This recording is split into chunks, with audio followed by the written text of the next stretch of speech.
Assalamualaikum warahmatullahi wabarakatuh. A'udzu billahi minasyaitonir rajim. Bismillahirrahmanirrahim.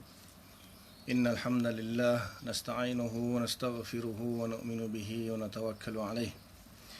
Wa na'udzu billahi min shururi anfusina wa min sayyiati a'malina.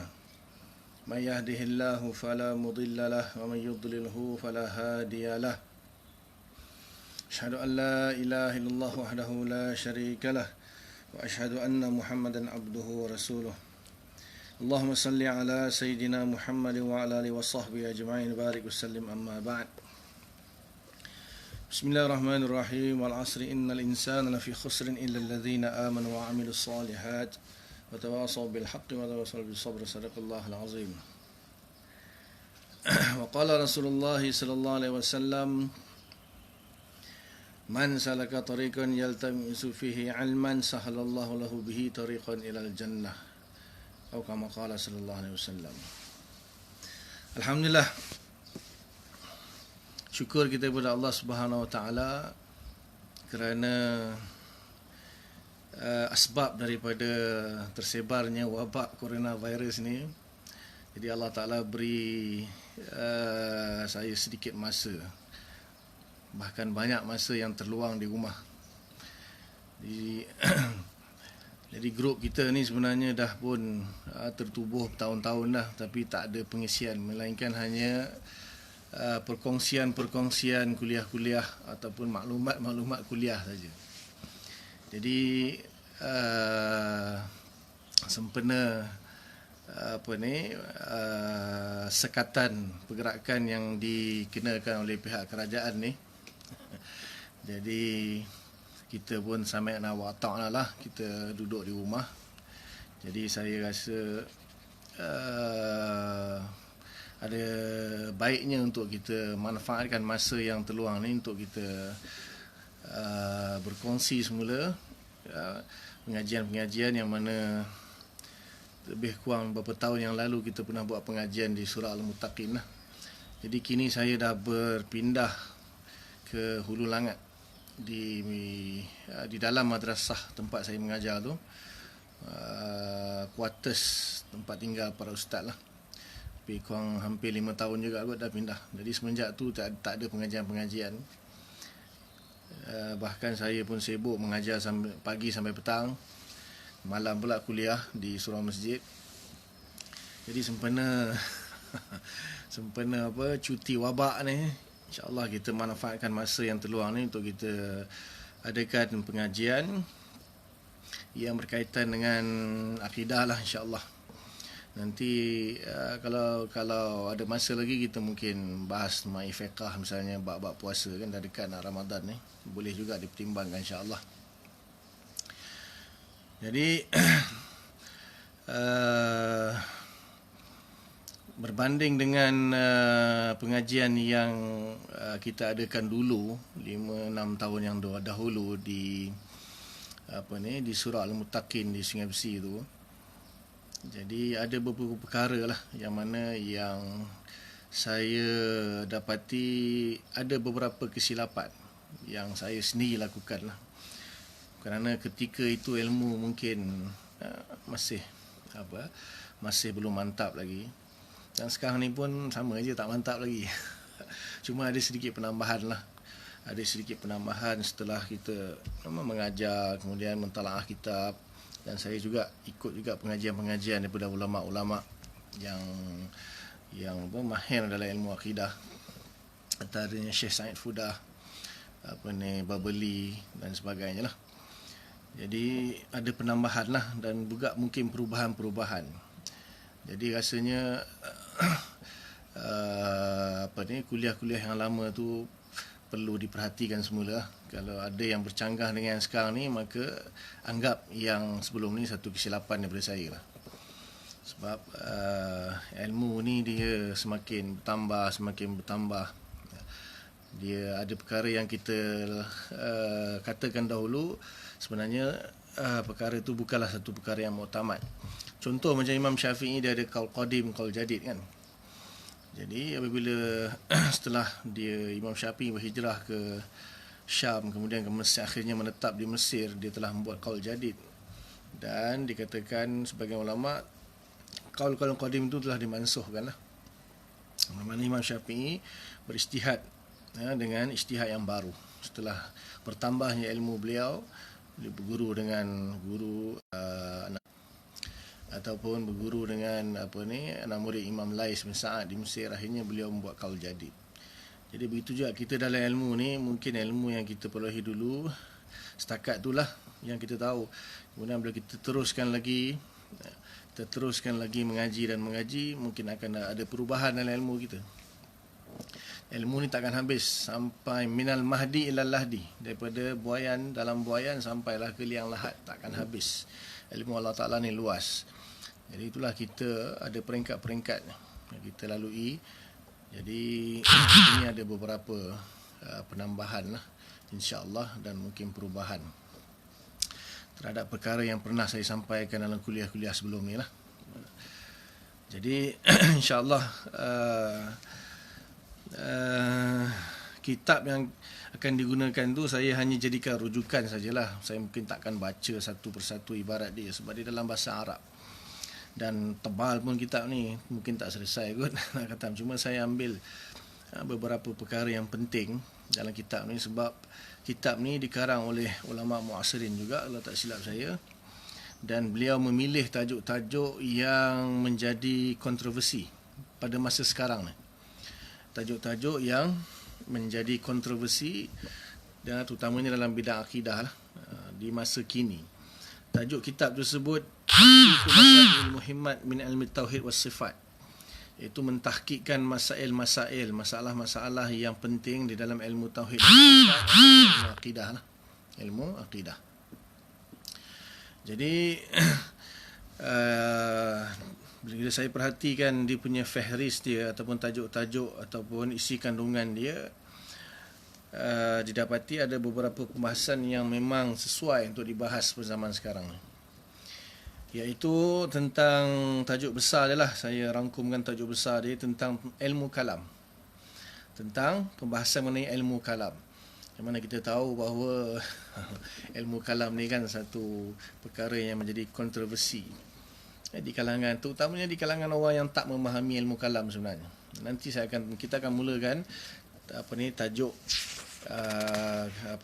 pembahasan kita, pengajian kita dengan pembahasan mengenai ilmu kalam itu. Kemudian dia akan bahas juga tentang pendalilan dan masdar talaqi. Pendalilan dan masdar talaqi ataupun sumber pengambilan. Pendalilan dan sumber pengambilan bagi akidah.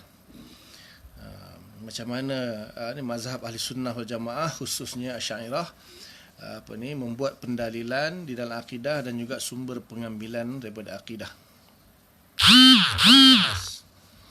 Iaitu dalil akli, dalil naqli dan sebagainya lah. Kemudian akan menjelaskan manhaj Asy'ariyah di dalam menyusun akidah. Manhaj Asy'ariyah di dalam menyusun akidah. Masalah yang berkaitan dengan sifat-sifat Allah. Falsafah mengenai sifat itu penting difahami.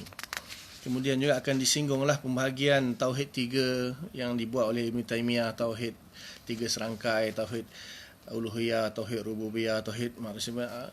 Jadi mereka ni menganggap itulah manhaj salafus soleh dalam mempelajari akidah. Adakah benar tauhid 3 serangkai itu daripada salafus soleh ataupun direka-reka oleh Ibn Taymiyah, atau macam mana? Itu pun akan dibahas dalam kitab ni insya-Allah. Dan juga tentang perkara-perkara yang furuk-furuk lah, itu tajuk-tajuk yang besar, dan furuk-furuk atau cabang-cabang yang akan dibahaskan itu nanti banyak lagi insya-Allah. Jadi biasanya saya akan mulakan kuliah kita ni dengan secara umum dulu berkaitan dengan syariat Islam itu. Agama kita ni saya selalu ulang-ulang banyak kali lah, mana-mana kuliah saya akan cerita bab ni. Yang kita kena faham bahawa agama kita ada 3 rukun yang penting. Rukun iman, rukun Islam dan rukun ihsan. Hadis masyhur, hadis dipanggil hadis Jibril, mutawatir dalam Bukhari, Muslim dan sebagainya. Jadi panjang hadis tu, kesimpulannya di hujung hadis tu Nabi kata, huwa Jibril atakum yu'allimukum dinakum. Itulah Jibril yang telah datang kepada kamu untuk mengajarkan kamu agama kamu. Dalam hadis tu Jibril datang dalam bentuk manusia, tanya Nabi tentang akhbirni anil iman, akhbirni anil Islam, akhbirni anil ihsan, dan juga akhbirni anis sa'ah. Jadi Nabi jawab tentang rukun iman, rukun Islam, rukun ihsan dan tanda-tanda kiamat lah. Jadi akhirnya Nabi kata itulah mengajar kamu agama kamu. Berarti ulama mengatakan bahawa agama kita ni ada 3 rukun yang penting, rukun iman, rukun Islam dan rukun ihsan.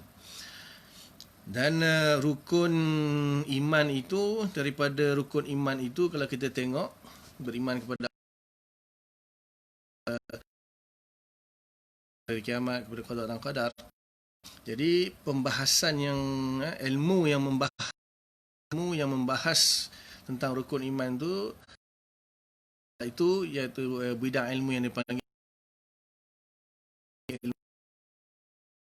ilmu kalam dan sebagainya. Jadi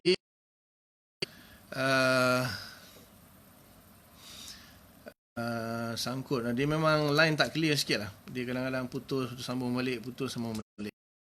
Dia akan sambung sendiri kot. Jadi muncullah perkara yang berkaitan dengan rukun ini. Itulah dia sangkut-sangkut line. Tak apa, cantik lah. Tapi ada masanya saya buat untuk surau-surau online FB, dia okey je.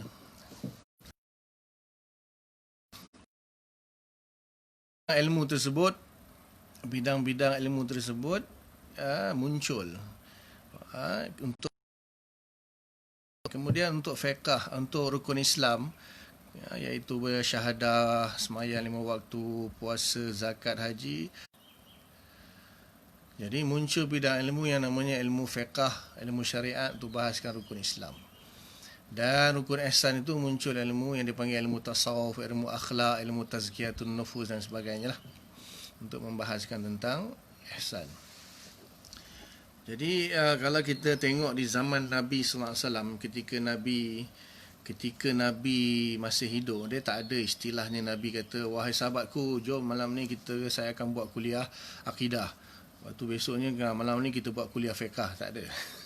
Istilah ilmu akidah, istilah ilmu usuluddin, istilah ilmu tauhid itu pun tak ada di zaman Nabi.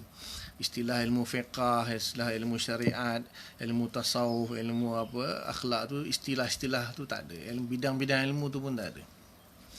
Itu hanya muncul dia di zaman seterusnya lah, bermula di zaman sahabat dan akhirnya berkembang dan menjadi zahir ataupun menjadi solid pada zaman tabi'in, tabi'at tabi'in lah. Jadi di sini insya-Allah kita akan fokuskan tentang rukun iman ataupun pembahasan ilmu akidah atau ilmu tauhid atau ilmu usuluddin.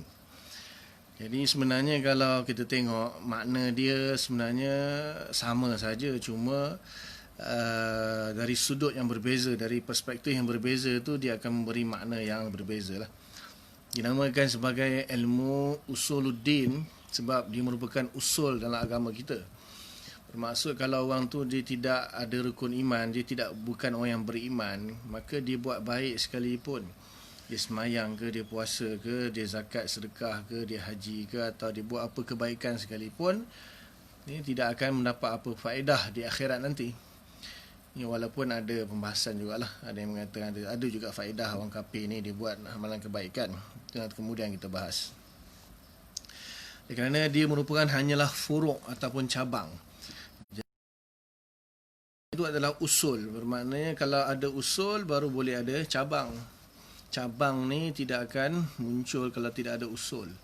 Tidak ada asas, tidak ada usul, maka tak akan terkeluarnya cabang. Contohnya kalau pokok tak ada akar, tak ada batang, mana mungkin keluar dahan dan ranting. Jadi begitu juga rumah, bangunan tak ada foundation, tak mungkin munculnya dinding, atap dan sebagainya. Jadi di situlah dipanggil ilmu usuluddin. Jadi dipanggil ilmu usuluddin dan fiqh itu dipanggil furu'uddin. Akidah ni usul atau asas bagi agama, fiqh ini cabang daripada agama. Walaupun nanti di dalam akidah itu sendiri ada usul, ada furu', di dalam fiqh itu sendiri ada usul, ada furu'. Itu nanti bab lain.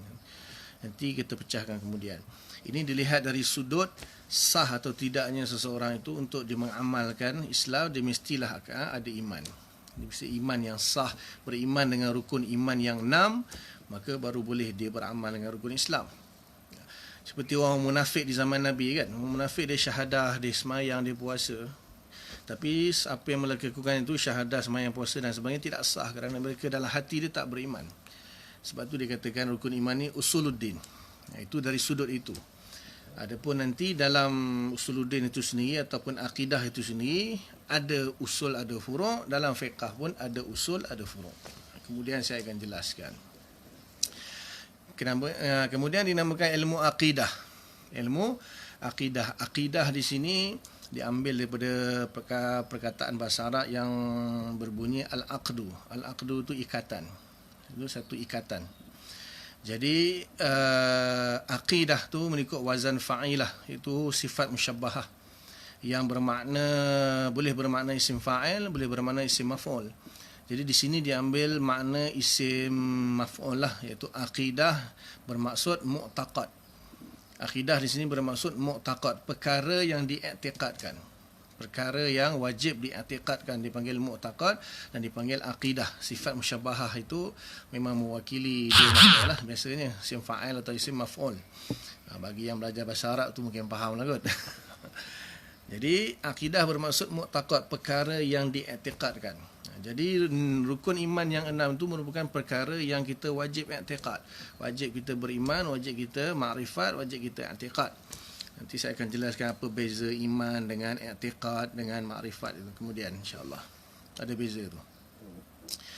Jadi dipanggil ilmu akidah, iaitu ilmu yang membahaskan tentang perkara-perkara yang wajib kita i'tiqadkan secara umumnya, rukun iman yang 6, dan kemudian setiap rukun iman itu dipecahkan.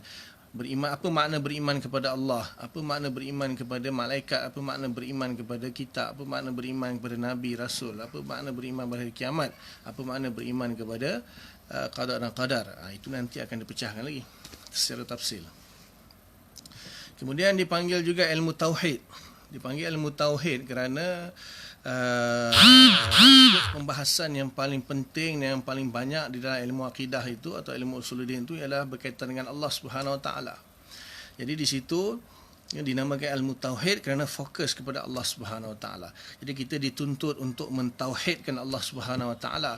Kita tak tauhidkan nabi, tak tauhidkan malaikat, tak tauhidkan kitab-kitab, tak tauhidkan hari kiamat, tak tauhid. Tuntutan tauhid itu kepada Allah Subhanahu Wa Taala. Makna tauhid itu sendiri kan nanti kita akan bahas lah. Makna tauhid itu ifradul ma'bud bil ibadah ma'atiqadi wahdaniyati zatihi wa sifati wa af'ali. Itu makna tauhid lah. Kemudian kita akan bahas. Jadi dinamakan ilmu tauhid kerana topik paling penting dan paling besar di dalam akidah ialah tentang tauhid, tentang Allah Subhanahu Wa Taala. Kemudian dinamakan juga dengan ilmu, adalah bahasa-bahasa yang lain menggunakan ilmu teologi. Teologi ni boleh dikatakan sama, hampir semakna dengan ilmu tauhid lah. Dan juga dinamakan juga ilmu kalam. Itu yang akan kita bahas nanti. Kenapa ulama menamakan ilmu akidah dengan ilmu kalam? Sedangkan ilmu kalam ni kan ada masalah. Ada masalah bagi orang yang bermasalah sebenarnya. Dan takkan ada masalah bagi orang yang tak ada masalah. Orang yang betul-betul memahami apa itu ilmu kalam, maka dia tidak akan memandang ilmu kalam sebagai satu masalah. Nanti saya akan bahas, memang akan ada, dulu ulama salah, Imam Syafi'i, Imam Ahmad mencela ilmu kalam. Itu yang nak dibahas kemudian insya-Allah. Jadi itu nama-nama ni lah, nama-nama ilmu tersebut. Jadi boleh dikatakan semuanya sama, cuma dilihat dari sudut yang berbeza, dari perspektif yang berbeza-beza lah. Kemudian yang antara yang perlu kita ketahui di sini, satu, kita ada Islam dan kita ada bukan Islam. Itu jelas kan, semua tahu. Bahkan ginilah, sebenarnya sebelum tu ada lagi. Satu dipanggil agama samawi, Yang kedua, agama ghairus samawi. Agama samawi ini bermaksud agama yang kitab-kitabnya turun daripada langit. Agama berbangsa langit, iaitu kitab-kitab yang turun daripada langit, kitab Zabur, kitab Taurat, kitab Injil dan Al-Quran. Kemudian ada satu lagi yang dipanggil agama ghairus samawi, maknanya agama yang bukan turun dari langit, iaitu agama ciptaan manusia, seperti agama-agama yang dianduni oleh kaum Cina pembawa virus corona ni, agama Hindu, agama-agama yang menyembah berhala, menyembah bintang, menyembah macam-macam lah. Itu agama buatan manusia, itu dipanggil agama ghairus samawi. Dan ada juga orang yang tak beragama, tu etis dan lain-lain lah. Jadi ada yang beragama, ada yang tak beragama. Yang beragama ada yang agama samawi, ada yang agama ghairus samawi. Dalam agama samawi pun, yang sekarang ini yang benar, yang sahih adalah agama Islam sahaja, ataupun agama yang berkitabkan Al-Quran. Adapun agama yang sebelumnya, agama yang berkitabkan Zabur, Taurat dan Injil itu sudah dimansuhkan. Dan apa yang tersebar sekarang ni pun, agama Yahudi dan Nasrani itu pun bukan yang sebenar. Sudah diubah-ubah lah. Walaupun pernah agama Yahudi dan Nasrani ini menjadi sebuah agama yang sahih, yang benar ketika Nabi Musa dan Nabi-Nabi Bani Israel yang lain, begitu juga Nabi Isa AS dengan Injilnya, tetapi sudah diubah. Bahkan ketika kelahiran Nabi Muhammad SAW, setelah Nabi SAW dilantik menjadi Rasul, maka Islam, agama Islam yang dibawa oleh Nabi Muhammad SAW memansuhkan agama-agama yang sebelum. Taurat dan Injil yang asli, yang original pun dimansuhkan. Itu ada pembahasan yang khusus dalam ilmu usul fiqh, dipanggil syara' man qablana lah. Itu ilmu lain lagi tu. Ilmu usul fiqh, dia ada satu adillah yang mukhtalaf fih, yang bermaksud syara' man qablana. Syariat umat sebelum kita, adakah masih dipakai atau tidak, dimansuhkan macam mana, itu pembahasan dalam ilmu usul fiqh. Jadi agama yang sebenarnya adalah agama Islam. Kemudian Islam ini dia ada usul-usul dan dia ada furu'-furu'. Islam dia ada usul, dia ada furu'. Sebelum tu lagi Islam seperti mana yang saya sebut tadi, kita ada akidah, kita ada fiqh dan kita ada tasawuf kan. Iman, Islam, ihsan. Ada akidah, ada fiqh, ada tasawuf. Okey, kita fokus kepada akidah. Dalam akidah, Islam ada usul-usul akidah, iaitu rukun iman yang 6. Dan kemudian ada furu'-furu'nya, cabang-cabangnya. Jadi sesiapa yang menolak usul-usul Islam ini, maka dia boleh jatuh kufur, boleh dihukumi sebagai murtad ataupun kufur yang menentang usul-usul Islam. Tetapi usul-usul Islam itu bukan sahaja yang disebut dalam rukun iman dan rukun Islam. Usul-usul Islam itu juga banyak lagi. Contohnya satu orang yang dia menafikan Allah Ta'ala ke, atau menafikan malaikat ke, menafikan kitab, salah satu kitab, atau bahkan menafikan satu surah dalam Al-Quran pun dikatakan menafikan Quran, atau menafikan hari kiamat, menafikan qada-qadar, maka dia akan terkeluar daripada Islam. Atau dia menafikan kewajipan solat 5 waktu, menafikan salah satu je pun dah kufur.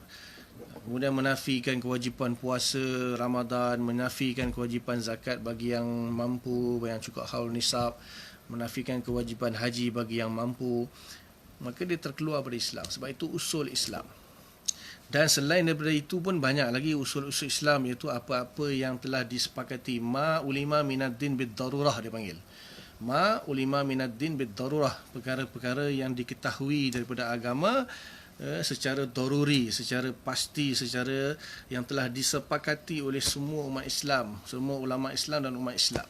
Seperti haramnya zina, haramnya membunuh, haramnya sihir, haramnya riba, haramnya rasuah, haramnya daging babi, haram mencuri. Itu siapa yang mengingkari, dia kata riba halal, maka dia boleh terkeluar dari Islam, kerana itu semua usul-usul Islam. Itu semua usul-usul Islam. Jadi siapa yang mengingkari usul-usul Islam yang disepakati oleh ulama Islam dan umat Islam, maka dia boleh terkeluar daripada Islam. Kemudian ada furuk-furuk, cabang-cabang dalam Islam. Sama ada dari sudut fiqahnya atau dari sudut akidahnya. Contohnya dari sudut akidahnya, contohnya Allah Subhanahu Wa Taala tu memiliki sifat. Contoh. Jadi ada sebahagian umat Islam, kelompok dalam Islam yang menafikan sifat daripada Allah Subhanahu Wa Taala. Contohnya Mu'tazilah. Mu'tazilah satu kelompok yang mengatakan bahawa Allah Taala itu tidak memiliki sifat. Jadi Allah Ta'ala itu qadir dengan zat. Allah Ta'ala maha berkuasa dengan zat, maha mengetahui dengan zat, bukan dengan sifat. Tidak wujud yang benda yang namanya sifat. Itu akan dibahas kemudian. Jadi mereka menafikan sifat. Maka ini bukanlah asas di dalam ataupun usul di dalam Islam. Ini hanya furuk. Mereka tak mengingkari Allah tu innallaha ala kulli syai'in qadir. Allah maha berkuasa, dia orang tak ingkar. Allah maha mengetahui, dia tak ingkar. Tetapi dia mengingkari yang kudrah itu adalah sifat Allah. Ilmu sebagai sifat Allah tu dia ingkar. Kita itu bukan sifat. Allah berkuasa dengan zat, Allah berkuasa dengan, Allah mengetahui dengan zat dan sebagainya lah. Mereka tak mengiktiraf sifat. Sebab itu satu makna yang qaim bizat tu dia orang tak iktiraf. Nanti kita akan bahas tentang sifat secara terperinci insya-Allah.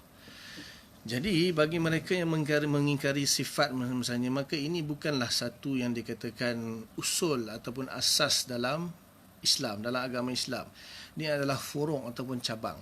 Sebab tu Mu'tazilah tidak dikafirkan di dalam bab menafikan sifat. Mereka tidak dikafirkan. Mereka tidak dikafirkan kerana ini bukan usul Islam. Ini hanya furuk-furuk dalam Islam. Jadi furuk-furuk itu contohlah satu. Furuk-furuk dalam Islam ini akhirnya akan mengumpulkan suatu kelompok yang dipanggil ahli sunnah wal jamaah. Jadi kalau yang tadi kan usul-usul Islam, jadi siapa yang berpegang dengan semua usul Islam tersebut, tidak menafikan salah satu daripada usul Islam, maka dia masih Islam. Kemudian cabang-cabang ataupun furuk-furuk Islam ni, maka dia akan terbahagi kepada dua. Ada furuk-furuk yang mana yang akan mengumpulkan semua yang berpegang dengan furuk tersebut dipanggil ahli sunnah wal jamaah, dan satu lagi ahli bid'ah wal dalalah selain daripada ahli sunnah wal jamaah. Itu maknanya ahli sunnah wal jamaah sepakat mengatakan bahawa Allah Ta'ala itu memiliki sifat. Contohnya lah, Allah Ta'ala itu memiliki sifat. Jadi ada kelompok seperti yang saya sebutkan tadi, Mu'tazilah, mereka tidak berpegang dengan fahaman yang Allah tu memiliki sifat. Mereka hanya kata Allah berkuasa dengan zat, mengetahui dengan zat dan sebagainya. Jadi tidaklah mengeluarkan mereka itu daripada Islam, kerana itu adalah furuk. Jadi mereka hanya dikeluarkan daripada ahli sunnah wal jamaah. Contoh yang lain, ahli sunnah wal jamaah mengatakan bahawa Quran itu bukan makhluk. Mereka mengatakan Quran itu makhluk. Maka masalah Quran makhluk tak makhluk bukanlah usul di dalam Islam. Yang penting kalau dia tak tolak Quran, itu kalau ditolak Quran baru kafir. Kalau dia menerima Al-Quran, cuma khilafnya adakah Quran itu makhluk atau tidak, itu ada pembahasan yang panjang. Tapi yang dimaksudkan dengan Al-Quran itu apa dia? Kalam Allah yang mana-mana satu, yang lafzi ke, yang nafsi ke, wujud ke yang lafzi, wujud ke yang lafzi, itu kita akan bahas kemudian. Maka itu semua furuk. Itu semua furuk. Kemudian tentang masalah masyhur, adakah Allah berada di langit atau tidak, Allah duduk atas arash atau tidak, di situ tidaklah sampai menyebabkan seseorang itu bolehkah kafir. Boleh jadi dia itu fasik, terkeluar daripada ahli sunnah wal jamaah, kerana dalil-dalil yang menunjukkan sama ada Allah itu di arash ataupun tidak, dalil itu masih lagi dalam kategori mutasyabihat. Kategori mutasyabihat. Jadi sebab tu ulama lebih, walaupun ada ulama yang mengkafirkan, saya tak nafi, saya baca semua kitab, memang ada yang mengkafirkan, tetapi jumhur ulama ahli sunnah mengatakan kita tak mengkafirkan orang yang mengatakan demikian, kerana mereka benda itu tidak jelas. Kalau benda itu jelas takkan ada khilaf. Kalau benda itu jelas takkan ada khilaf.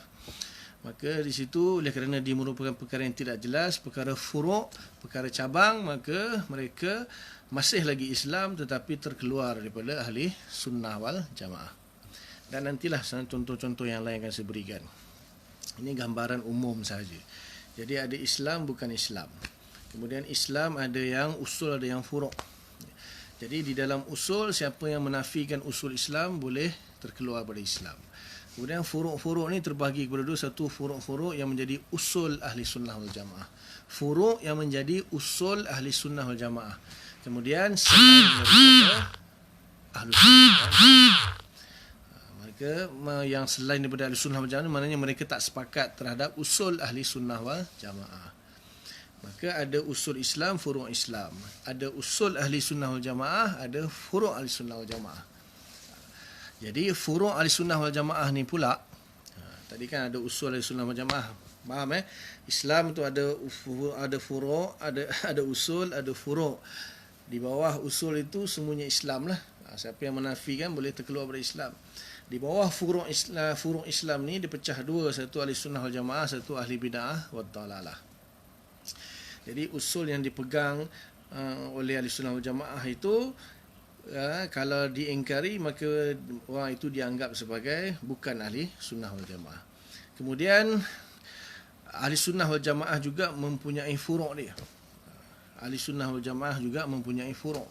Selain daripada usul ahli sunnah wal jamaah, ada furuk ahli sunnah wal jamaah. Furuk-furuk ahli sunnah wal jamaah inilah yang memecahkan akidah kepada beberapa mazhab dan juga memecahkan fiqh itu sendiri kepada beberapa mazhab. Sebab tu kita kata mazhab dalam fiqh, contohnya mazhab Hanafi, mazhab Maliki, mazhab Syafi'i, mazhab Hambali itu adalah mazhab-mazhab ahli sunnah wal jamaah.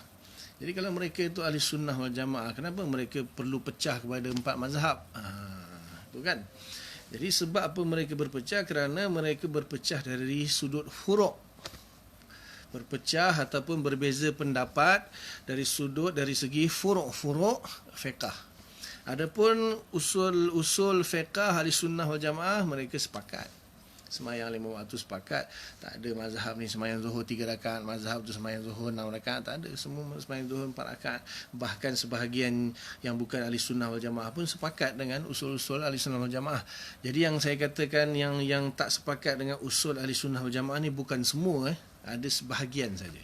Ada sebahagian saja. Kita tak katalah usul ahli sunnah wal jamaah, misalnya ahli sunnah wal jamaah mengatakan semayang wajib semayang 5 waktu. Itu bukan usul ahli sunnah wal jamaah, itu usul Islam. Itu usul Islam. Orang yang bukan ahli sunnah wal jamaah pun, mereka pun berpegang dengan wajibnya semayang 5 waktu. So perlu dikenal antara usul Islam dan usul ahli sunnah wal jamaah.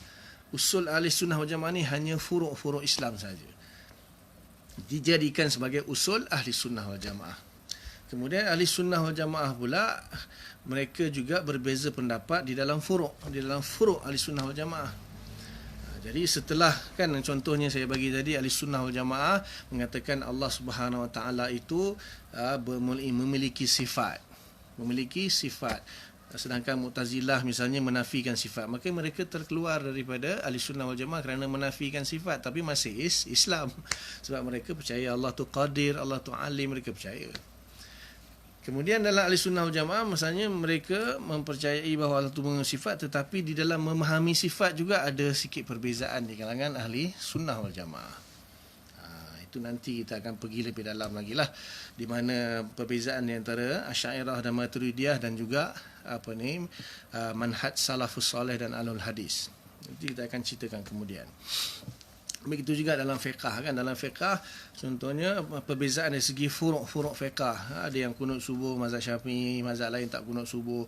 Ada yang baca bismillah kuat mazhab Syafi'i, ada yang baca bismillah pelan mazhab Hambali, ada yang tak baca bismillah. Terus mazhab Maliki dan Hanafi. Jadi di situ perbezaan furuk ahli sunnah wal jamaah membentuk mazhab-mazhab.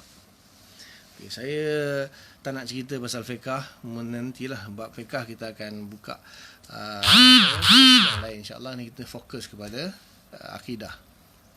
Okey. Di dalam masalah akidah ni, di zaman Nabi sallallahu alaihi wasallam, jelas tidak ada mazhab, tidak ada namanya Asy'ariyah, Maturidiyah, Salaf, Ahlul Hadis, tak ada. Zaman Nabi SAW masih hidup, Nabi lah sumber utama, sumber rujukan utama dari apa segi masalah pun, sama ada masalah akidah, fiqh dan sebagainya.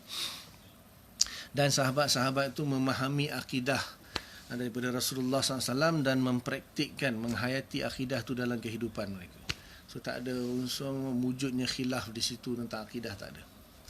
Kemudian apabila Nabi SAW wafat, maka agama ni dipertanggungjawabkan kepada para sahabat.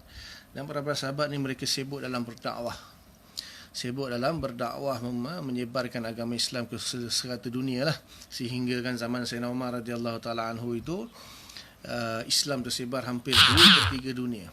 2/3 dunia. Jadi kalaulah Islam itu sudah tersebar ke 2/3 dunia, kita dapat bayangkan bahawa masyarakat atau manusia yang memeluk Islam itu terdiri daripada bermacam-macam bangsa, bermacam-macam negara, bermacam-macam budaya.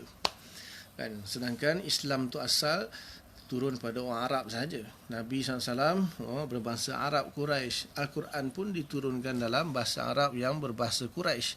Jadi di situ mudah difahami. Tapi apabila Islam tersebar kepada seluruh dunia, macam-macam bangsa, macam-macam bahasa, macam-macam budaya yang memeluk Islam, maka mereka di situ mereka tak memahami Al-Quran, mereka tak memahami hadis, mereka tak memahami bahasa Arab. Dan bahkan mereka masuk Islam tu mereka tak dapat tengok Nabi, mereka tak dapat tengok mukjizat, mereka hanya dapat Islam melalui para sahabat, dan mungkin sebahagiannya pun bukan di tangan sahabat, bahkan di tangan tabi'in. Maknanya generasi itu dah semakin berpindah, semakin bertukar. Jadi di situ antara yang masuk ke dalam Islam itu adalah yang bekas agama Hindu, bekas agama Buddha, bekas agama Yahudi, bekas agama Nasrani, bekas agama falsafah, bekas yang ataupun yang tak ada agama, macam-macam pemahaman, macam-macam pemikiran, macam-macam background masuk Islam. Jadi yang masuk Islam ni bukan bila masuk saja Islam terus jadi wali besar macam sahabat. Itu lain. Sahabat Nabi ni bila dia masuk Islam, dia bertemu dengan Nabi, bersohbah dengan Nabi, automatik jadi wali besar. Itu ulama sepakat. Sebab tu mereka dapat title sahabat radhiyallahu anhum wa radu'an. Sebab aura daripada Nabi SAW itu sendiri. Sebab Nabi SAW manusia yang sangat hebat lah. Itu pembahasan yang khusus. Tetapi golongan yang masuk Islam kemudian, tabi'in, itu pun perlu bersuhbah lama dengan sahabat, perlu mengaji, belajar dengan sahabat bertahun-tahun baru boleh meningkat martabat dia, baru boleh jadi orang yang mulia, orang yang wali. Contohnya Hasan Basri, Atha bin Rabah, Said Musayyab, Uwais Qarni. Itu golongan-golongan yang tabi'in yang bersuhbah bertahun-tahun dengan sahabat untuk mencapai makam yang tinggi. Tapi kalau yang masuk yang Islam yang tak mengaji, yang masuk Islam tak mengaji tinggi-tinggi, yang hanya dianggap sebagai masyarakat awam saja, mereka punya kedudukan yang rendah. Apalagi selepas tu tabi'in dan seterusnya. Jadi masalah yang mula timbul sebenarnya masalah fiqah. Nanti kemudian saya bahas tentang insya-Allah ada sesi lain, mungkin besok ke lusa ke macam mana ke, tentang khusus pembahasan mengenai mazhab fiqah. Ini pun masalah juga. Masalah sekarang ni orang menafikan mazhab, tolak mazhab dan sebagainya sebab tak faham mazhab, tak faham apa itu mazhab. Itu tentang fiqah saya akan cerita dalam sesi yang lain. Jadi sebenarnya yang muncul dalam Islam itu adalah mazhab fiqah lah. Mazhab akidah ini muncul kemudian.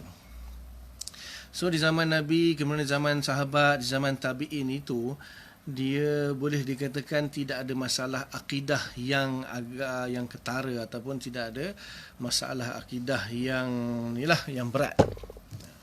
Jadi saya ada bermacam kitab-kitab yang saya baca, contohnya kitab ni. Jadi di sini dia cerita perubahan dari segi akidah tu daripada zaman Nabi kepada zaman sahabat, kemudian tabi'in, tabi'in sampailah zaman Imam Abul Hasan Asy'ari. Kitab ni satu persatu dia bahas sejarah macam mana akhirnya dia sampai daripada tidak ada mazhab di dalam akidah, akhirnya muncul mazhab dalam akidah. Sebenarnya dalam akidah tak perlu mazhab pun sepatutnya, tetapi ada sebab-sebab yang menyebabkan perlunya mazhab diwujudkan di dalam akidah, seperti mana juga dalam fiqh. Jadi perbahasan-perbahasan mengenai akidah ni tidak disentuh oleh para sahabat. Cuma disebabkan tadilah bermacam-macam manusia, jenis pemikiran manusia masuk dalam Islam ni, maka sebahagiannya mula mempertikaikan tentang masalah akidah. Antaranya yang mempertikaikannya tentang bagaimana Khawarij kan, iaitu kelompok yang pertama sekali yang memisahkan diri daripada masyarakat Islam zaman tu. Kerana panjang cerita dia, saya dah selalu cerita, boleh search saya punya kuliah dekat YouTube tu berlambat-lambat selalu. Saya dah sampai tahap malas nak cerita lah. Terlalu banyak cerita sangat, ulang-ulang banyak kali. Hasil daripada peperangan Siffin, peperangan Siffin dan peperangan Jamal yang berlaku di antara pihak Sayyidina Ali radhiyallahu ta'ala anhu dan Muawiyah radhiyallahu ta'ala anhu, dua-dua ni khilaf dengan kalangan sahabat lah. Itu saya dah beritahu banyak kali, pegangan ahli sunnah wal jamaah dalam bab ni kita diam, kita tak bahas. Walaupun ada ulama kata menyebelahi Sayyidina Ali, mengutuk Muawiyah dan sebagainya, kita ahli sunnah wal jamaah kita diam. Kita bukan orangnya untuk membahas tentang sahabat. Semuanya radhiyallahu anhum wa radu'an. Walaqad afa ankum. Kita tak tahu hati dia. Kita nak ada ulama yang menuduh kata Muawiyah ni munafik dan sebagainya, auzubillah, kita tak tahu. Itu biarlah ulama. Kita Ahlussunnah wal Jamaah dalam bab ni, orang sahabat-sahabat ni dua-dua pihak ada asyarah mubasyarah. Belah Sayyidina Ali pun ada asyarah mubasyarah, belah Muawiyah pun ada asyarah mubasyarah. Maksudnya sahabat yang dijamin syurga di dunia lagi. 10 orang sahabat yang dijanji syurga di dunia lagi oleh Nabi SAW. Dua-dua pihak ada. So kita nak kata mana satu yang betul, mana yang salah, itu bukan urusan kita. Cuma hasil daripada persingkatan itu muncul kelompok Khawarij, Syiah, Murji'ah dan sebagainya. Jadi bermula dengan Khawarij itu mengkafirkan sahabat-sahabat Nabi disebabkan mereka tidak mahu berhukum dengan hukum Al-Quran, menggunakan pendekatan proses tahkim untuk mendamaikan antara Muawiyah dengan Sayyidina Ali, menggunakan proses tahkim hasil daripada pemikiran ataupun kias daripada proses tahkim antara pergaduhan suami isteri dalam bab nikah. Panjang cerita dia. Akhirnya muncul kelompok Khawarij, mereka mengkafirkan orang yang menghukumi tidak menggunakan Al-Quran, katanya. La hukmu illa lillah, mereka punya slogan dia kan, tidak ada hukum melainkan dengan Allah, maksudnya dengan Al-Quran. Tidak boleh menghukumi dengan proses tahkim dan sebagainya. Akhirnya mereka mengasingkan diri di perkampungan Haruriyah, lebih kurang dalam 12,000 orang. Kemudian akhirnya Sayyidina Ali hantar Ibn Abbas untuk terangkan balik 8,000 kembali semula kepada ahli sunnah wal jamaah. Kemudian 4,000 lagi diperangi oleh Sayyidina Ali, mati semua kecuali beberapa orang yang sempat melarikan diri, ketua-ketua dia. Akhirnya buka cawangan dia di Mesir, di Syam dan sebagainya. Itu boleh baca dalam sejarah. Jadi muncul tapi dihapuskan. Cuma tokoh-tokoh dia tu masih ada dan masih mengembangkan dia punya ajaran-ajaran dia. Dan juga kalau kita lihat di dalam hadis pertama dalam Sahih Muslim. Hadis pertama dalam Sahih Muslim tu, hadis yang saya sebut tadi, hadis Jibril. Mukadimah hadis itu ataupun dia punya di dalam meriwayatkan dia punya sanad dia tu ada cerita tentang bagaimana munculnya Ma'bad Al-Juhani. Ma'bad Al-Juhani yang mana dia mengingkari qada dan qadar, mengingkari takdir Allah. Maka di situ panjanglah cerita dia. Muncullah satu kelompok yang dikenali sebagai Qadariyah, iaitu antara yang mempertikaikan qada dan qadar. Dia ada pecahan yang banyak. Ada yang kalau menafikan qada dan qadar secara mutlak itu kita kata kafir lah, sebab apa? Dia mengingkari rukun iman yang ke-6 tersebut. Tetapi dia tak seperti itu, dia tak mengingkari takdir secara mutlak. Pembahasan tentang takdir ataupun qada dan qadar ni insya-Allah akan kita bahas dalam sifat 20 nanti insya-Allah. Iaitu ringkasnya lah, takdir Allah Ta'ala tu kan, kalau kita mengaji ada namanya takdir mubram, ada yang namanya takdir mu'allaq. Takdir mubram tu takdir yang sudah muktamad, yang tidak boleh diubah, seperti kematian seseorang, iaitu dinamakan takdir mubram, ajal dan sebagainya. Kemudian takdir mu'allaq ni takdir yang bergantung dengan ikhtiar manusia. Maknanya ada hubungan. Mu'allaq ni maksudnya ada hubungan dengan ikhtiar manusia. Jadi manusia tu diberi oleh Allah SWT pilihan ikhtiar. Jadi manusia tu boleh memilih, boleh berikhtiar, boleh memilih. Maka di situ dipanggil takdir mu'allaq.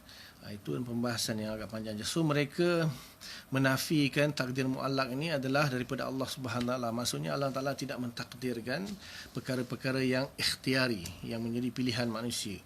Allah Taala hanya mentakdirkan yang mubram saja. Walaupun ada juga kelompok mungkin qadariyah, kelompok qadariyah yang ekstrim yang menafikan juga takdir mubram, itu boleh jadi kafir lah. Tapi kalau kebanyakannya mereka hanya mengingkari takdir mu'allaq, iaitu af'alul ikhtiyari. Mereka mengatakan bahawa Allah tidak mentakdirkan segala-galanya. Allah Taala hanya mentakdirkan sebahagian perkara saja. Maka di situ mereka dikeluarkan daripada ahli sunnah wal jamaah kerana mengingkari takdir. Takdir mu'allaq. Ada juga yang saya tak nak bahas detail lah qadariyah, kerana itu satu-satu nak bahas panjang. Kemudian munculnya kelompok-kelompok Jabariyah yang bagi qadariyah, mengatakan bahawa manusia ni majbur, manusia ni dipaksa buat zina pun tak ada masalah. Pasal apa? Itu semua takdir Allah. Nak buat macam mana? Jabariyah. Kemudian muncul pula kelompok-kelompok yang memahami ayat-ayat Al-Quran, ayat-ayat mutasyabihat secara zahir, akhirnya membawa kepada menjisimkan Allah Ta'ala, mengatakan Allah Ta'ala ada wajah, ada tangan, ada mata, ada telinga, ada kaki dan sebagainya. Kemudian muncul pula daripada situ yang dipanggil musyabbihah, yang tidak menjisimkan Allah secara sarih tetapi menisbahkan sifat-sifat jisim kepada Allah. Beza tadi antara mujassimah sarih dengan mujassimah ghairu sarih. Satu yang betul-betul mengatakan Allah memang betul-betul berjisim sampai tahap berdaging, berdarah dan sebagainya. Jangan tanya kami tentang janggut dan kemaluan Allah tu macam mana. Yang lain semua isbat. Ada kitab ada. Kemudian ada lagi satu kelompok, dia tak mengatakan Allah tu jisim, cuma dia menisbahkan sifat-sifat jisim kepada Allah. Ini yang munculnya Taimiyah, Wahabiyah dan sebagainya ni. Itu kemudian kita akan bahas. Jadi kelompok-kelompok ini ulama kata kalau mujassimah sarih itu kafir lah. Ada yang kata mujassimah ghairu sarih itu tak kafir. Ada khilaf, ada yang kata kafir juga, itu nanti kita bahas. Jadi disebabkan munculnya fahaman-fahaman yang macam inilah, berarti di situ di dalam akidah sudah ada perkara yang dipersoalkan dalam akidah. Dan daripada satu kurun ke satu kurun, daripada seorang, dua, 4, 5 orang kepada satu kelompok, sehingga menyebabkan benda itu jadi satu ikutan yang besar. Contohnya mazhab Karamiyah, ada lebih kurang dalam 20,000, 30,000 pengikut. Mu'tazilah pun tahu kan, Mu'tazilah saya dah selalu cerita, Khalifah Bani Abbasiyah, Khalifah Ma'mun, Khalifah Mu'tasim Billah dan Wasib Billah, 3 Khalifah Abbasiyah yang berpahaman Mu'tazilah. Hampir 90% penduduk Islam, umat Islam ketika itu, ulama-ulama dipaksa ikut fahaman Mu'tazilah. Jadi masalah akidah dah jadi satu masalah yang besar. Walaupun ketika itu masih ada lagi ulama-ulama salafus salih, contohnya Imam Ahmad bin Hanbal radhiyallahu taala anhu, alul hadis yang lain, fuqaha yang lain, tapi tak mampu di dalam berhadapan dengan Mu'tazilah, tak mampu berhadapan dengan kelompok-kelompok ahli bid'ah dalah ni, dan bukan satu bukan dua. Nah, hadis Nabi mengatakan 72. Kan masyhur kan hadis tu sanad dia ulama kata hasan li ghairihi lah, hasan li ghairihi, iaitu hadis sataftariqu ummati ala 73 firqatan, umatku akan berpecah kepada 73 kelompok, kulluhum finnar, kata Nabi, semuanya masuk neraka, illa firqatan wahidah, melainkan satu firqah saja. Qila man ya Rasulullah, sahabat tanya siapa ya Rasulullah? Ada setengah riwayat kata Nabi sebut ma ana alaihi, iaitu kelompok yang berpegang kepada apa yang aku dan sahabat-sahabatku berpegang. Aku dan sahabat-sahabatku, di situlah munculnya aku tu maknanya sunnah, sahabat-sahabatku maknanya jamaah, ahli sunnah wal jamaah. Kemudian ada riwayat yang lain kata al-jamaah dan sebagainya lah. Ada satu kitab khusus bahas tentang hadis itu saja. Itu panjang lagi kalau nak bahas. Semuanya rujukan ada, insya-Allah. Yang nak takhasus boleh datang rumah. Tapi masalahnya sekarang ni perintah berkurung ni tak boleh lah kot. Nanti bila-bila kalau dah selesai, siapa yang ingin takhasus boleh kita datang, kita bahas satu persatu hadis dia, kelompok-kelompok, segala-galanya. InsyaAllah kitab rujukan semua cukup insyaAllah. Jadi disebabkan terlalu banyak munculnya firqah-firqah batilah itu, boleh dikatakan kemuncaknya berlaku pada penghujung kurun yang ketiga dan awal kurun yang keempat lah. Itu kemuncak berpecahnya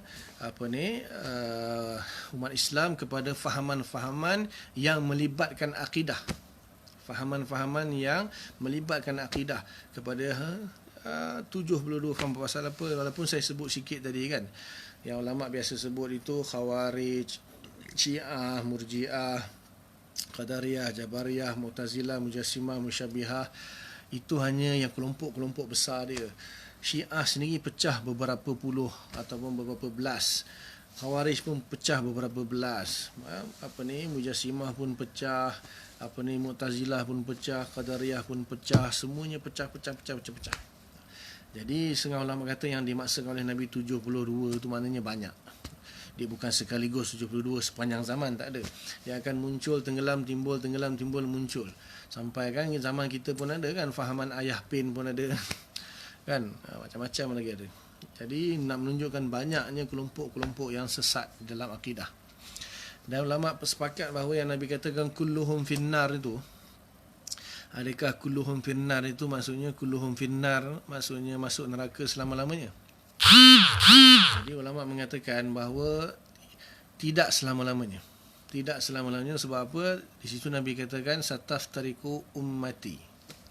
Umatku akan berpecah. Jadi ulama kata umatku ni bermaksudnya umat Nabi, iaitu umat Islam. Umat Islam, sebab banyak hadis-hadis yang Nabi kata, contohnya kan, waman raghiba an nikahu min sunnati faman raghiba an sunnati falaisa minni. Falaisa minni maksudnya falaisa min ummati. Itu ulama tafsirkan. Jadi bila maksudnya ummati di sini umat Islam lah, umat Islam. Jadi Nabi kata umat Islam akan berpecah kepada 73 kelompok, bukan umat yang bukan Islam. Cuma bila umat Islam berarti kulluhum finnar, kata ulama. Kulluhum finnar bukanlah kulluhum finnar abadan abada, tidak kekal. Sebab umat Islam tak akan kekal dalam neraka, walaupun semaksiat macam mana pun, selagi dia masih beriman kepada Allah sebesar zarah. Ni hadis sahih Bukhari Muslim kan. Siapa yang ada iman sebesar zarah, ma amila khairan qattu, tak beramal satu kebaikan pun, akan masuk dalam syurga. Allah akan bagi dia syurga 10 kali dunia. Dalam Sahih Muslim, hadis riwayat Abu Sa'id Al-Khudri radhiyallahu ta'ala ada. Jadi kata ulama, yang berpecah tu umat Islam kepada 73 kelompok, semuanya masuk neraka sementara. Tapi masuk neraka sementara pun kita tak nak lah kan. Sekiranya dia kelompok-kelompok itu, maknanya mereka menentang ataupun menolak usul-usul Islam yang saya sebutkan tadi, maka dia dah tak masuk dalam ummati dah. Dia dah terkeluar dari Islam, maka dia bukan dianggap sebagai ummati lagi. Maka mereka itu akan kekal lah dalam neraka. Seperti sebahagian Syiah kan, sebahagian Syiah yang mencaci maki sahabat itu kan termasuk dalam usul-usul Islam. Siapa yang mencaci maki sedangkan Allah Taala mengatakan radhiyallahu wardu'an, tetapi dia caci kan, itu kan maksudnya menentang Al-Quran. Menentang Al-Quran berarti menentang rukun iman. Menentang rukun iman berarti bukan Islam lah. Jadi oleh kerana terlalu banyak kelompok-kelompok yang tersebar ketika itu, awal biasanya yang kemuncaknya lah, munculnya daripada awal hujung pengurun pertama tu dah muncul dah, tapi yang kemuncaknya hujung pengurun yang ketiga dan awal kurun keempat. Dan kita tahu kan, kalau kita baca sejarah, kelompok yang paling hebat sekali, yang paling tersebar luas sekali seperti yang saya sebutkan itu Mu'tazilah. Sampai 3 Khalifah Bani Abbasiyah terpengaruh dan berpahaman dengan pahaman Mu'tazilah dan memaksa rakyat dan ulama untuk mengikut fahaman Mu'tazilah. Dan di situ tidak ada ulama yang mampu untuk berhadapan dan menentang. Ada sebahagian Imam Ahmad bin Hanbal dan sebagainya, tapi akhirnya ditangkap, diseksa kerana dianggap kalah dalam berdebat dan sebagainya. Itu boleh baca sejarah lah. Bukan berarti dia salah, cuma di situ ada perkara yang nak saya highlightkan di sini. Jadi Mu'tazilah ni, siapa Mu'tazilah ni? Mu'tazilah ni kalau ikutkan sejarah berasal daripada Wasil bin Atta'. Ini salah seorang yang mengikuti pengajian Imam Hasan Al-Basri, imam seorang tabi'in yang masyhur, anak murid Sayyidina Ali radhiyallahu taala anhu. Di Basrah sana dia ada buat pengajian, ada halqah pengajian Hasan Basri.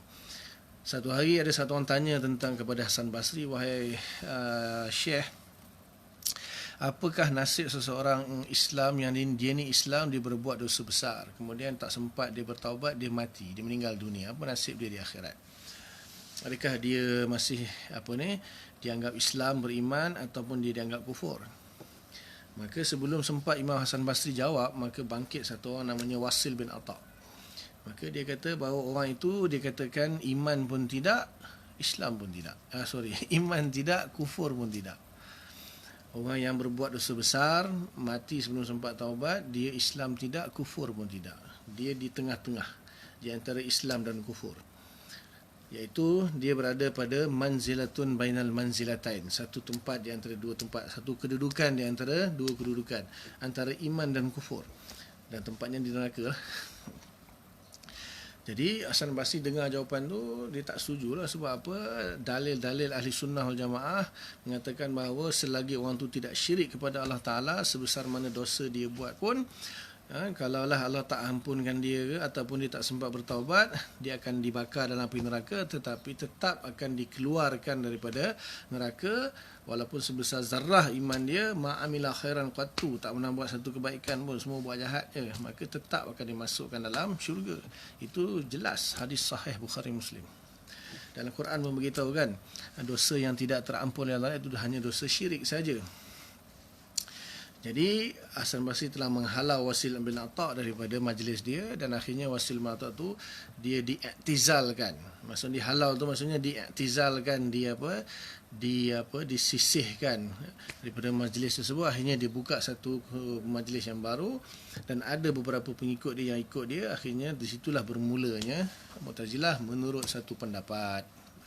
Akhirnya Mu'tazilah ni berkembang. Cuma kemuncaknya ketika zaman Khalifah Ma'mun, apabila Khalifah Ma'mun Bani Abbasiyah tu, ketika Islam diserang oleh pemikiran ahli falsafah. Jadi kalau siapa baca sejarah dia tahulah. Jadi ketika itu Islam diserang, akidah Islam diserang oleh pemikiran falsafah. Ahli falsafah mereka mempertikaikan, mempersoalkan, Tuhan kamu umat Islam ni, Tuhan kamu tu berjisim ke tak berjisim? Tuhan kamu tu bertempat ke tak bertempat? Allah Ta'ala tu, dia tu bertempat ke tidak, ataupun berjisim ke tidak, ataupun di mana Tuhan kamu tu, macam-macam perkara lah yang dipersoalkan oleh ahli falsafah dalam bab akidah. Ahli falsafah ni adalah orang yang hebat di dalam ilmu akal. Itu semua orang tahulah. Yang mana asalnya kan falsafah ni daripada zaman sebelum Nabi Isa lagi. Ada yang kata selepas zaman Nabi Isa, iaitu daripada falsafah Greek, Yunani yang terkenal, seperti paling terkenal Aristotle lah, siapa lagi kan, dia punya kemuncak dia. Kemudian guru dia Plato, kemudian guru dia lagi Socrates, kemudian sebelum tu ada lagi ahli falsafah Sophistoion dan sebagainya lah, Pythagoras dan sebagainya. Jadi falsafah tu berkembang dan mereka ada mempunyai manhaj akli dalam pembahasan tentang ketuhanan falsafah. Dan jangan buat main dengan buat mudah tentang ahli falsafah, sampai sekarang pun ada.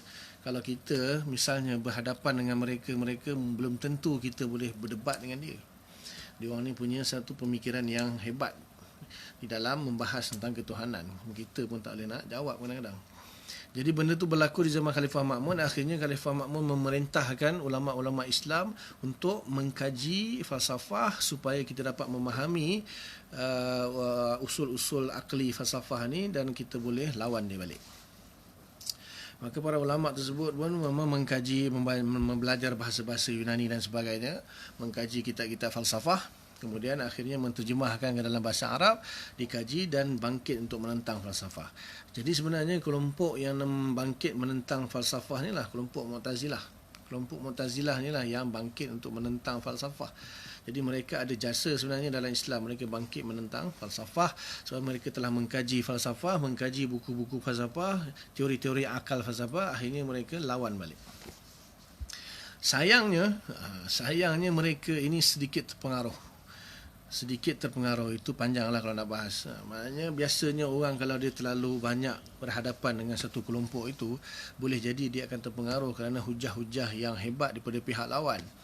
Jadi kita boleh terpengaruh juga. Lepas tu kita kadang-kadang kalau kita ilmu tak cukup kuat, kita jangan berhadapan dengan orang. Silat-silat dia patahkan hujah kita, kita pun rasa hujah dia betul, hebat, hanya kita terpengaruh, kita pun ikut dia. Itu biasa. Jadi Mu'tazilahnya oleh kerana terlalu mengkaji falsafah, akhirnya mereka terpengaruh juga sebahagian dengan falsafah. Akhirnya walaupun mereka ni menentang ahli falsafah, tetapi oleh kerana terpengaruh dengan sebahagian teori falsafah, maka akidah mereka mula berubah. Sebahagian akidah mereka gunakan konsep teori akal tersebut, akhirnya menyebabkan muncul fahaman-fahaman yang bercanggah dengan ahli sunnah wal jamaah di kalangan Mu'tazilah. Kemudian akhirnya lah muncullah Imam Abul Hasan Asy'ari. Imam Abul Hasan Asy'ari yang lahir pada tahun 260 Hijriah, meninggal pada tahun 324 Hijriah, setengah riwayat kata 331 Hijriah, setengah riwayat kata 336 Hijriah. Jadi kita kata hujung kurun yang ketiga dan awal kurun yang keempat lah. Maka semua orang tahu kan, Abu Hasan Asy'ari ni ketika dia kecil, mak dia meninggal dunia, kemudian bapa dia meninggal dunia, kemudian mak dia kahwin dengan Abu Ali Al-Jubai, iaitu salah seorang pembesar Mu'tazilah. Jadi bapa tiri dia Mu'tazilah. Maka dia diasuh daripada kecil sampai umur 40 tahun sebagai Mu'tazilah. Akhirnya dia menjadi salah seorang tokoh Mu'tazilah, pembesar Mu'tazilah. Dia dididik oleh bapa tiri dia Mu'tazilah. Cuma ringkasnya, dalam satu ketika umur dia 40 tahun, dalam bulan Ramadan, dia mimpi jumpa Rasulullah SAW. Dalam mimpi Rasulullah pesan, wahai Abul Hasan Asy'ari, kembalilah engkau kepada akidah aku dan sahabat-sahabat. 3 kali dia mimpi dalam bulan Ramadan. Ini dalam termaktub dalam kitab-kitab sejarah lah. Kalau tak percaya cerita, boleh buka kitab. Kemudian setelah dia mimpi tu, dia sedar bahawa apa yang dipegang selama ni tak betul. Nabi suruh kembali kepada akidah Nabi dan sahabat. Akhirnya dia mengkaji semula akidah Nabi dan sahabat, Quran, hadis dan sebagainya. Didapati ada beberapa perkara yang fahaman Mu'tazilah yang dipegang selama ni bercanggah dengan apa yang Nabi ajar. Akhirnya dia berdebat dengan bapa tiri dia. Ringkas cerita, bapa tiri dia kalah, tak boleh jawab. Akhirnya dia dalam satu khutbah Jumaat di Masjid Jami' Basrah, dia iklankan dia keluar daripada Mu'tazilah. Itu saya dah cerita panjang, detail, saya tak larang nak cerita lah. Jadi bermula daripada dia keluarnya Abul Hasan Asy'ari daripada Mu'tazilah, itulah dia bangkit dan menentang Mu'tazilah. Di sini muncul macam-macam orang cerita Abul Hasan Asy'ari ni daripada Mu'tazilah pergi kepada akidah Ibnu Kullab, kemudian pergi kepada akidah Salaf. Itu macam-macam orang bahas kat situ. Itu saya bukan tak nak bahas, panjang pembahasan dia. Itu nantilah, kitab pun ada semua. Cuma nak beritahu bahawa Imam Abul Hasan Asy'ari dia bangkit menentang Mu'tazilah, yang mana ulama-ulama sebelum itu tak mampu berbuat seperti mana yang dibuat oleh Imam Abul Hasan Asy'ari. Imam Abul Hasan Asy'ari bangkit untuk memperjuangkan akidah ahli sunnah wal jamaah dengan menggunakan kaedah Mu'tazilah. Sebab dia kan asalnya Mu'tazilah, bahkan pembesar Mu'tazilah, bahkan anak tiri kepada Abu Ali Al-Jubai, salah seorang tokoh ilmuwan yang hebat dalam Mu'tazilah. Bahkan dia boleh mengalahkan bapa tiri dia. Maka dia bangkit menentang semua pembesar-pembesar, ilmuwan-ilmuwan, ulama-ulama Mu'tazilah yang mahir, yang hebat-hebat, dia kalahkan satu demi satu. Sehingga dalam sejarah mengatakan semua pembesar mereka takut apabila disebut nama Abul Hasan Asy'ari, semua takut untuk berhadapan dengan dia. Akhirnya apa jadi? Imam Abul Hasan Asy'ari hantar anak murid dia untuk pergi mengalahkan Mu'tazilah. Jadi ketika itulah Imam Abul Hasan Asy'ari diangkat oleh ulama-ulama pada zaman tersebut sebagai imam ahli sunnah wal jamaah, kerana dia berjaya menentang Mu'tazilah dan kelompok-kelompok yang lain. Jadi Imam Abul Hasan Asy'ari seorang ilmuwan yang sangat hebat. Kalau baca kitab dia Maqalat Islamiyin tu, tahulah ilmu dia betapa hebatnya ilmu Abul Hasan Asy'ari. Saya pernah dengar dalam satu dekat YouTube, dekat Facebook, ada satu tak tahulah siapa yang orang Indonesia nak kata ustaz tak tahulah. Dia kata yang saya sampai sekarang saya dengar, saya tak puas hati. Dia kata kenapa kita perlu ikut Imam Abdul Hasan Asy'ari? Apakah yang kita kan ikut mazhab Syafi'i, dia kata. Jadi kita dalam fiqh kita ikut Syafi'i, kenapa kita tak ikut akidah Imam Syafi'i? Kenapa perlu kita ikut akidah Imam Abdul Hasan Asy'ari? Kalau nak dibandingkan Imam Syafi'i dengan Imam Abdul Hasan Asy'ari, enggak ada apa-apanya Imam Abdul Hasan Asy'ari itu. Enggak ada apa-apanya. Nampak sangat jahil dan tak kenal Imam Abdul Hasan Asy'ari. Imam Syafi'i semua orang tahu dia seorang mujtahid mutlak, pakar, hebat dalam ilmu fiqh. Tapi Imam Abdul Hasan Asy'ari dia hebat dan pakar dalam ilmu akidah. Dua perkara yang berbeza. Mana boleh kita kata orang ni contohnya dia seorang hebat dalam ilmu kedokteran, doktor membedah pesakit atau pakar misalnya. Kita nak bandingkan dengan seorang engineer yang buat mesin. Bolehkah kita bandingkan ni lagi hebat daripada ni? Masing-masing bidang masing-masing ada perbandingan di antara dua bidang. Mana boleh kata orang ni lebih hebat? Enggak ada apa-apanya tu yang tak tahan tu. Enggak ada apa-apanya. Imam Abu Isa As-Sifirayani, seorang ulama besar, ketika dia berada di sisi Imam Abdul Hasan Al-Bahili, anak murid kepada Imam Abdul Hasan Asy'ari. Dia kata masa tu dia berada di tepi laut. Kata-kata Imam Abu Isa As-Sifirayani ketika berada di sebelah imam guru dia Imam Abdul Hasan Al-Bahili, ibarat aku dengan Imam Abdul Hasan Al-Bahili ni, aku seperti setitik air saja. Imam Abdul Hasan Al-Bahili ni seperti lautan. Kemudian Imam Abdul Hasan Al-Bahili kata apa? Sebenarnya aku apabila berdiri di sisi Imam Abdul Hasan Asy'ari, aku seperti setitik air saja. Imam Abdul Hasan Asy'ari itu seperti lautan. Ilmu dia seperti lautan. Ini kata Imam Abdul Hasan Al-Bahili. Boleh bacalah kitab Maqalat Islamiyin, dia ada 300 lebih karangan Imam Abdul Hasan Asy'ari yang tak sampai kepada kita, yang sampai hanya 5-6 buah kitab saja. Itu pun sudah cukup nak membuktikan keilmuan dia macam mana. Jadi orang yang kata Imam Abdul Hasan Asy'ari tak ada apa-apanya, itu orang yang jahil, murakab, tak faham, tak kenal Imam Abdul Hasan Asy'ari. Kita tak boleh dibandingkan antara Imam Syafi'i, itu dia bahagian fiqh lain, ini bahagian akidah. Semua orang kenal, ulama-ulama semua tahu. Ibnu Taimiyah sendiri mengiktiraf betapa hebatnya Imam Abdul Hasan Asy'ari dalam akidah. Ibnu Taimiyah sendiri memuji Imam Abdul Hasan Asy'ari seorang tokoh yang hebat dalam akidah. Macam mana Ustaz Indonesia tu kata enggak ada apa-apanya. Itu jahil lah tu. Jadi di situlah bermulanya mazhab di dalam akidah. Jadi boleh kita kata di situ, sebelum zaman Imam Abdul Hasan Asy'ari belum ada mazhab di dalam akidah. Jadi ketika Imam Abdul Hasan Asy'ari keluar daripada Mu'tazilah dan berhadapan menentang Mu'tazilah, di situlah terbentuknya Asy'ariyah yang diasaskan oleh Imam Abdul Hasan Asy'ari. Dalam masa yang sama juga Imam Abu Mansur Al-Maturidi di Samarkand dan Bukhara meninggal pada tahun 333 Hijrah. Betul dalam masa yang sama Imam Abu Ja'far At-Tahawi di Mesir meninggal 321 Hijriah. Jadi kesimpulannya boleh kita tengok dalam bab akidah ni, satu zaman sebelum Imam Abdul Hasan Asy'ari, satu zaman selepas Imam Abdul Hasan Asy'ari.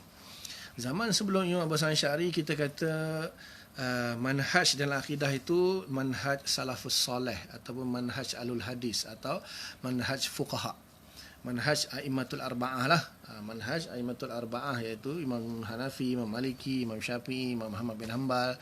Diorang pun ada akidah, cuma mereka tidak susun sebuah metodologi yang khusus, tak susun sebuah manhaj, sebuah metodologi, sebuah cara yang khusus di dalam membahas akidah. Akidah terus kembali kepada Quran dan hadis. Itu manhaj kita kata sebelum zaman Imam Abdul Hasan Asy'ari, boleh dikenali sebagai manhaj salafus soleh, manhaj ahlul hadis atau manhaj fuqaha arba'ah. Boleh kita sebut. Sekarang ni yang konon ni untuk diwar-warkan kan manhaj salaf.